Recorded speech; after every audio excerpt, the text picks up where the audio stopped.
नमस्कार। हमारे नए वीडियो में आपका स्वागत है। तो आज बात करेंगे कर्ण पिशाचिनी साधना के बारे में। कर्ण पिशाचिनी साधना के ऊपर हमें काफ़ी प्रश्न आए हैं। उसमें खास करके कर्ण पिशाचिनी साधना 3 दिन में सिद्ध हो सकती है या नहीं हो सकती। कर्ण पिशाचिनी साधना करने के बाद क्या लगातार उसे सिद्ध करने की आवश्यकता होती है क्या? कर्ण पिशाचिनी साधना का कुछ अनुभव है क्या? कर्ण पिशाचिनी साधना क्या हम स्वयं कर सकते हैं क्या? घर में कर सकते हैं या नहीं कर सकते? और कर्ण पिशाचिनी साधना से कौन सी सिद्धियाँ प्राप्त हो सकती है? ये सभी प्रश्न के उत्तर आज हम इस वीडियो के माध्यम से आपको देने जा रहे हैं। अगर आप भी कर्ण पिशाचिनी साधना के बारे में जानना चाहते हैं तो इस वीडियो को एंड तक जरूर देखें।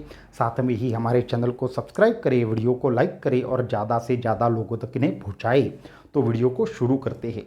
तो आए दिन बहुत सारे साधक कर्ण पिशाचिनी साधना के ऊपर प्रश्न पूछते हैं। उसमें खास करके लोग कर्ण पिशाचिनी साधना इसलिए करना चाहते हैं क्योंकि इससे प्राप्त होने वाली जो सिद्धियां है, शक्तियां है, वो अपने आप में ज़बरदस्त ऐसी होती है। तो सबसे पहले कर्ण पिशाचिनी साधना से प्राप्त होने वाले लाभ क्या है? कौन सी ऐसी सिद्धियां हैं? क्या ऐसे लाभ है जिसके पीछे साधक रहते हैं? ये थोड़ा सा हम देखेंगे।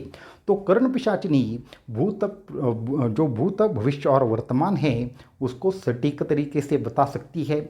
आपके पास आने वाले साधक क्यों आए हैं, उनका कार्य क्या है, उनके मन में क्या है, ये भी सटीक तरीके से बताने का कार्य करती है।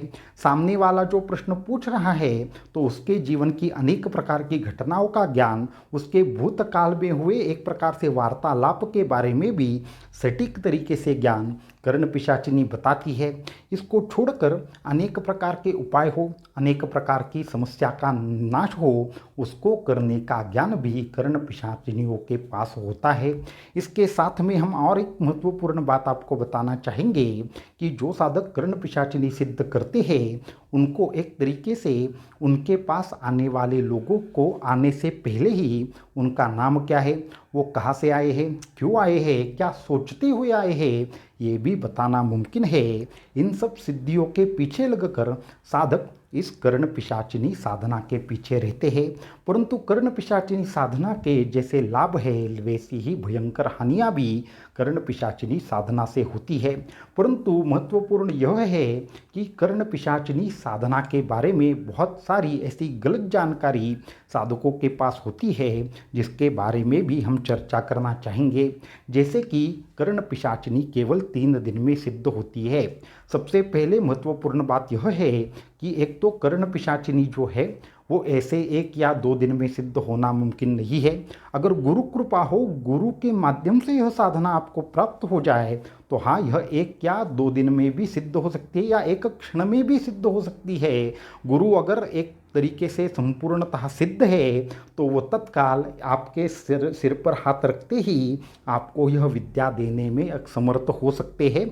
परंतु सामान्यतः महत्वपूर्ण बात यह है कि 2 या 3 दिन में खुद से साधना करके ये कर्ण पिशाचिनी सिद्ध नहीं होती। कर्ण पिशाचिनी सिद्ध होने के बाद क्या लगातार साधना करनी महत्वपूर्ण है? तो हाँ, कोई भी मंत्र हो, कोई भी सिद्धि हो, वो आपको एक बार प्राप्त होने से केवल कार्य नहीं होता, अपितु आगे उसकी विशेष एक तरीके से साधना करनी पड़ती है। तंत्र में भी हमारे यहाँ पे ऐसी विशेष तिथियाँ हैं जिसके बारे में सिर्फ वही साधक जानते हैं जो असल में उस संप्रदाय से आते हैं कि ऐसे कौन से अवसर है जहाँ पे तंत्र की आपकी शक्तियाँ, आपके जो मंत्र है उनको वापस से एक बार अनुष्ठान करके सिद्ध करना पड़ता है। सामान्य साधक इसके बारे में नहीं जानते। और एक महत्वपूर्ण प्रश्न होता है कि क्या सिर्फ हमारे शरीर को कुछ विशेष हद तक चीज़ें लगा देने से और साथ में मलमूत्र लगा देने से और साथ में कुछ मंत्र जाप से 3 दिन में क्या कर्ण पिशाचिनी सिद्ध होती है क्या? तो ये असली विधि नहीं है। ऐसा कहीं पे भी किसी भी प्रकार से ये साधना का वो संपूर्ण ज्ञान नहीं है। उसमें अलग अलग चीज़ें होती है परंतु ये संपूर्ण जानकारी नहीं है। कर्ण पिशाचिनी साधना करने के बाद क्या कर्ण पिशाचिनी बहुत ज़्यादा तकलीफ भी दे सकती है क्या? तो कर्ण पिशाचिनी साधना करने वाले या फिर करने का सोचने वाले हर साधक को हम कहना चाहेंगे कर्ण पिशाचिनियाँ अगर आपके वश में है, आपको संपूर्ण सिद्धि है, संपूर्ण ज्ञान है, तो ही उस साधना को करना चाहिए। नहीं तो कर्ण पिशाचिनी आती है अपने मन से, परंतु वो धीरे धीरे साधक को संपूर्णतः नियंत्रित करती है।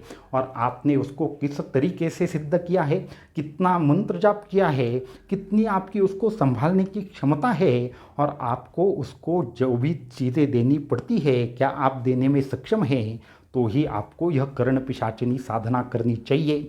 नहीं तो कर्ण पिशाचिनी की आधी अधूरी साधना आपको आधी अधूरी सिद्धि दे सकती है, वो आपको बहुत ज़्यादा तकलीफ दे सकती है। बहुत सारे रोगों की वजह से आगे चल के साधकों की मृत्यु हुई है कर्ण पिशाचिनी साधना करने के बाद। लेकिन घर में रहकर कभी भी कर्ण पिशाचिनी साधना साधकों को नहीं करनी चाहिए। उससे परिवार तक ध्वस्त हो सकते हैं, परिवार में अनेक सदस्यों के बीच झगड़ा लग सकता है, ऐसी तमाम खराब चीज़ें आपके साथ हो सकती है अगर ये पिशाचिनी की कोई भी साधना आप घर में रहकर करें। पिशाचिनी की या फिर स्मशान की कोई भी साधना, कौन सी साधना कहाँ पे करनी है, ये एक तरीके से निश्चित होता है। इसलिए कोई भी पिशाच के संदर्भ में साधना घर पर कोई भी साधक ना करे, ये गृहस्थों के लिए बिल्कुल नहीं होती। इसके साथ में और एक प्रश्न पूछा गया है, क्या कर्ण पिशाचिनी प्रत्यक्ष रूप से दिखाई देती है या सिर्फ कान में बात करती है? वो साधक के स्तर के ऊपर यह निर्भर करता है कि उसे पिशाचिनी दिखाई देगी या नहीं देगी। ऐसे भी साधक होते हैं जो मंत्र जाप करते हैं, उनके मन में प्रश्न आता है या फिर कोई उनसे मिलने के लिए आता है, तो केवल वह कान में एक प्रकार से आपको वार्ता देकर चली जाएगी या उसके संदर्भ में प्रश्न के उत्तर देकर चली जाएगी। या बहुत हद तक ऐसे भी हो सकता है संपूर्ण सिद्ध साधक हो तो कर्ण पिशाचिनी प्रत्यक्ष रूप से दिखाई दे सकती है।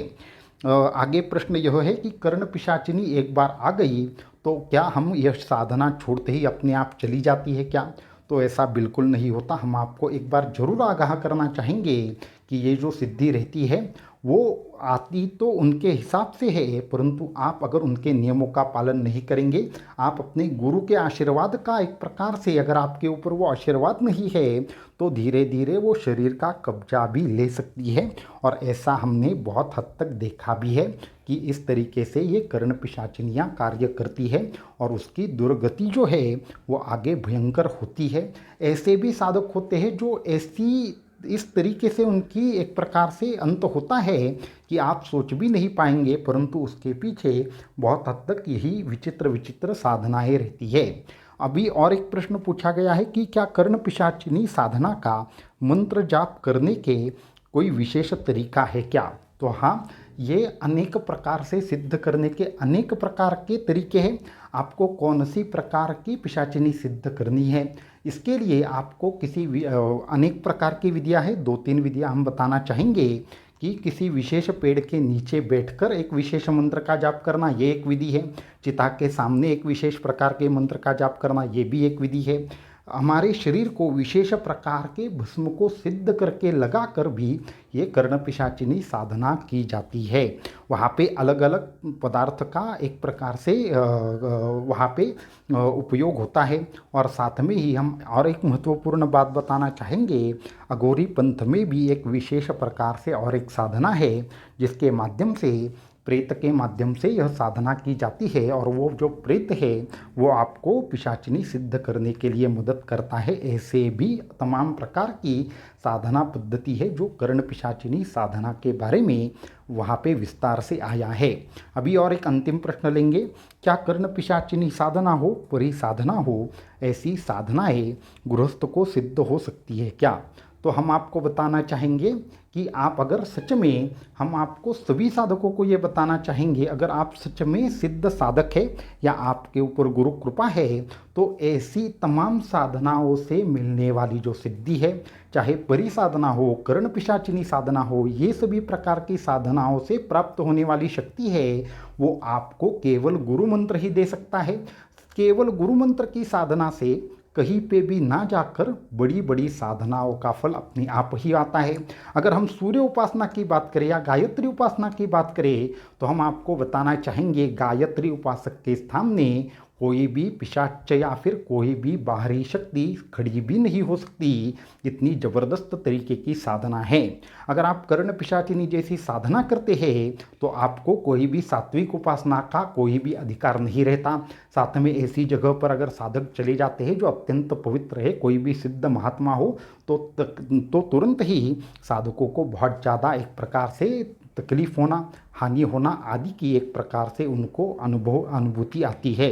इसलिए कर्ण पिशाचिनी जैसी साधना हो या फिर अन्य कोई परिसाधना हो या फिर आपको स्मशान में की जाने वाली साधना हो तो वो आपके लिए नहीं है। इसलिए हम बताना चाहेंगे कि जो गृहस्थ साधक है, जो घर में रहकर साधना करने वाले साधक है, उनको ये सभी सिद्धियाँ चाहिए जो कर्ण पिशाचिनी साधना, परिसाधना आदि से प्राप्त होती है। तो आप एक काम करें, आपके गुरु के पास जाए, उनसे मंत्र ले और उस मंत्र की साधना करते रहे।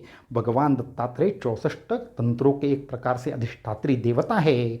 उनकी अगर आपके ऊपर कृपा हो जाए, उनका अगर आपको आशीर्वाद प्राप्त हो जाए तो अष्टमहासिद्धि, नवनिधि और ऐसी तमाम क्षुद्र सिद्धियाँ जो ऐसी बड़ी बड़ी साधनाओं से प्राप्त होती है वो आपको तत्काल प्राप्त होगी। इसलिए हम कहना चाहेंगे कि आपको अगर जाना ही है तो भगवान दत्तात्रेय को शरण जाइए, आपको सभी सिद्धियाँ ऐसे ही प्राप्त होगी।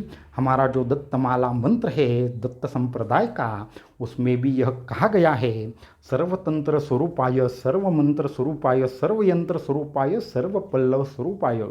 तो दत्तात्रेय के दत्तमाला मंत्र की साधना सभी प्रकार के तंत्र, मंत्र, यंत्र और पल्लव का फल देने वाली साधना है। इसलिए साधकों को करनी ही है। तो ऐसी ज़बरदस्त साधना करें कि आपके जीवन का कल्याण हो जाए, आपके ऊपर ईश्वरीय कृपा हो जाए और सभी प्रकार से आप कृपा के पात्र बने और ऐसी सिद्धियाँ केवल संकल्प मात्र से साधकों को प्राप्त होती है जो सच में भगवान दत्तात्रेय को शरण जाते हैं। तो आज के इस वीडियो में इतना ही। अगर आपको ये वीडियो पसंद आ गया है तो हमारे चैनल को जरूर सब्सक्राइब करें और हमारे मेंबरशिप से जरूर जुड़े। अवधूत चिंतन श्री गुरुदेव दत्त।